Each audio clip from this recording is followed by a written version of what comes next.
হিঙ্গলগঞ্জ একটি ঘরের ভিতরে এমনই চাঞ্চল্যকর ঘটনা। এক ঘরে 20টি বিষধর সাপ, বাসিন্দাদের রীতিমতো ধাক্কা লেগে গেল।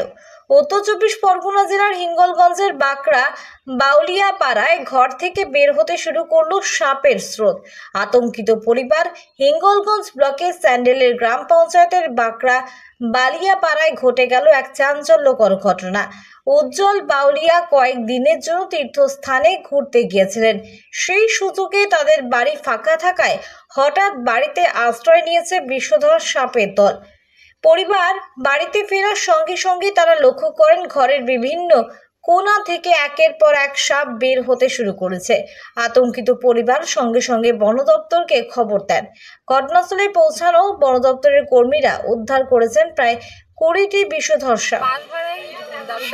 দাদুরা বাড়ি ছিল না গত কয়েকদিন ধরে, তারপরে এখন বাড়ি এসছে, এসে দিদি দেখছে যে বাইরে যতবার বার হচ্ছে একটা দুটো করে সাপ বার হচ্ছে। ওরা এখন আতঙ্কের ভিতরে আছে। ঠিক এই জায়গাটা আগের বারে কিন্তু সাপ ধরা পড়েছিল।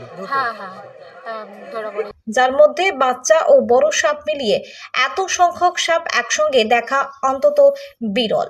এলাকায় এই চমকপ্রদ দৃশ্য দেখার জন্য মানুষ ছুটে আসেন। কেউ কেউ এই ঘটনা ক্যামেরাবন্দি করতেও ভোলেননি। সতর্কতার সঙ্গে সাপগুলো নিরাপদ উদ্ধার এবং স্থানীয় নিরাপত্তা নিশ্চিত করার চেষ্টা করেছেন। স্থানীয়রা জানান, এমন দৃশ্য আগে কখনো দেখা যায়নি। বাড়ির বাইরে চলাফেরা করতেও অনেকের দ্বিধা করছেন। ছোট শিশুরা এবং বৃদ্ধরা বিশেষভাবে আতঙ্কিত। দেখছি দেখে সহযোগিতা করছি। কোথায় এটা? এটা হলো বাগড়া সাইকেল, এই বাগড়া দাল্লাবাদ। হ্যাঁ, ওরা নিয়ে যাবে কি না সঠিক বলতে পারছি না। এখন ওরা নিয়ে যাবে কি, হ্যাঁ থানার থেকে লোক পাঠিয়েছে। এক কথায় বাঁকড়া বাউলিয়া পাড়ায় ঘর থেকে একের পর এক সাপ বের হওয়ার এই ঘটনা পুরো এলাকার জন্য এক চরম আতঙ্কের কারণ হয়ে দাঁড়িয়েছে। স্থানীয়দের মধ্যে এখনো উত্তেজনা এবং কৌতূহলের মিশ্রণ বিরাজ করছে।